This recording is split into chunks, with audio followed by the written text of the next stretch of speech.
We're going to build a house, and we're going to build it on self-esteem. Why? Well, it allows us to fail. It allows us to have adversity. It allows us to have a crisis and actually not over-identify with it. Have you ever felt that you were a little different? Me too. My father was an ex-Catholic priest who had a PhD in theology, spoke multiple languages, and read a book a day. My mom was a hardworking, oldest of 9 with a master's in English and an ex-Catholic nun. My brother went to the #1 high school in the world, Phillips Exeter Academy, and my sister went to Harvard. Then there was me, the dyslexic middle child, super confident with a chip on my shoulder, so I got into a lot of fights. I love sports and being on a team. It took a while, but I got my degree. I knew early on that my path would be unorthodox, and I needed to learn from the brilliance around me and to develop my own hard-hitting instincts. Now, after 25 years transforming Fortune 500 companies, I'm sharing how I became half monk and half hitman to help others to be balanced, high performers in business and in your life. Hello, everyone. Welcome to HunterX. This is John Hunter again. Thanks for joining. Today's topic is going to be an important one for the foundation we want to lay for all the other work and topics we're going to talk about, and it is self-esteem. And I found a lot of people just don't talk about self-esteem. We talk about confidence. We talk about all kinds of personal development, personality styles. But what I've been taught, and I've had years now to study and see it in business and at home, is what self-esteem does for us as fathers, wives, husbands, business people, executives, sports players that perform at a high level. All of these folks that are doing it right for the long term usually have high self-esteem. Self-esteem is defined by it's an individual's evaluation of their own self-worth. It's your sense of personal value. So I've been interviewed on this topic before. People have asked me, what do you look for? The #1 attribute, when you're recruiting, especially for leadership. And I always answer self-esteem, and people, think I'm a psychologist, but I'm not. But you don't have to be to go learn a little bit about this topic, right? So your sense of how much you like yourself and just falling in love with yourself and looking in the mirror and going, yeah, I like that guy, and continuing to build on that by doing what? By doing things that are in line with your values, things that make you proud of yourself, things that make you proud that your father or mother would be proud of you, things that you were taught that life tends to pull us away from. Maybe you get around the wrong people. Maybe you get seduced by money or some kind of incentive, and you start doing things that feel good temporarily, but they ultimately drag you away from the things that are in your soul and in your core.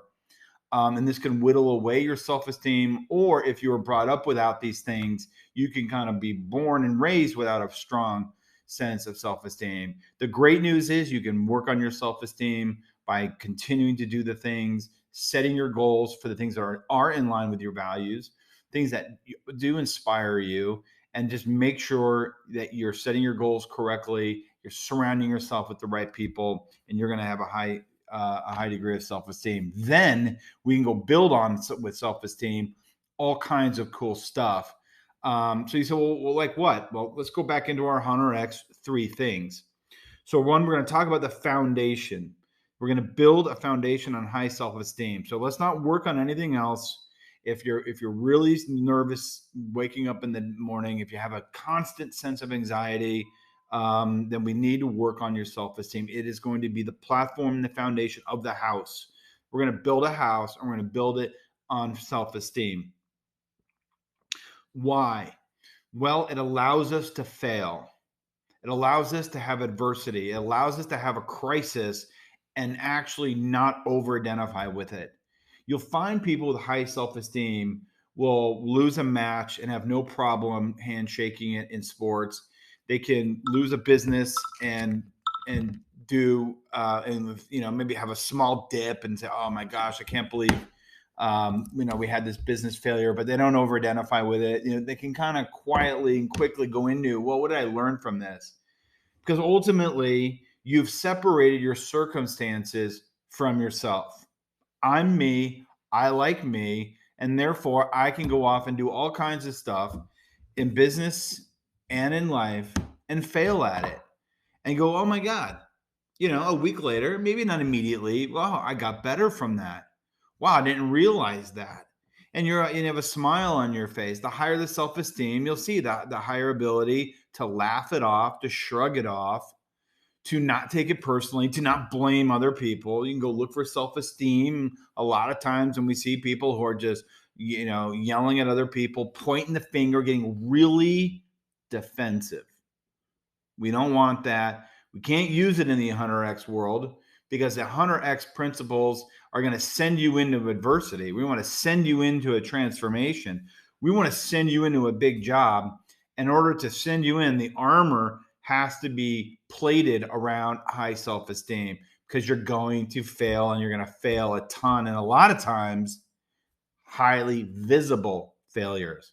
You look at my life, chief revenue officer, large publicly traded companies, you better have a high self-esteem because everyone in the world is coming to get you.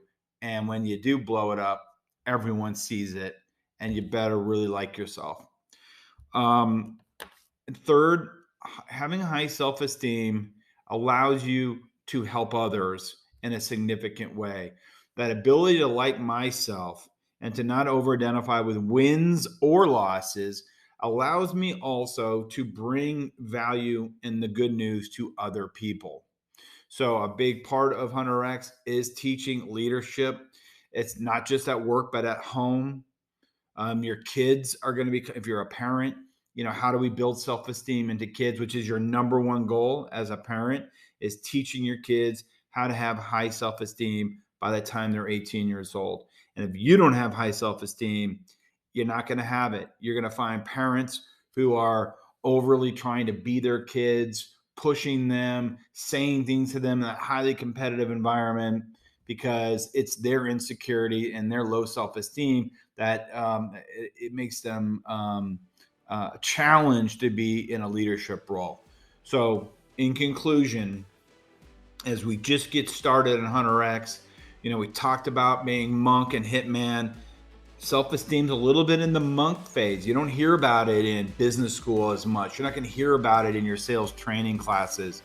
You can hear about it in psychology courses. You'll hear about self-esteem, self-worth, self-image. My recommendation, just use this as a tickler, as a kind of trigger to go deeper into reading and learning about self-esteem so you can build a strong foundation. You can learn how to fail and not let it affect you, your being, and it really sets you up to help other people. We're just getting started. It's HunterX. It's half monk, half hit woman. It's building on self-esteem, and we're just getting started. Thanks for tuning in. We'll talk to you soon.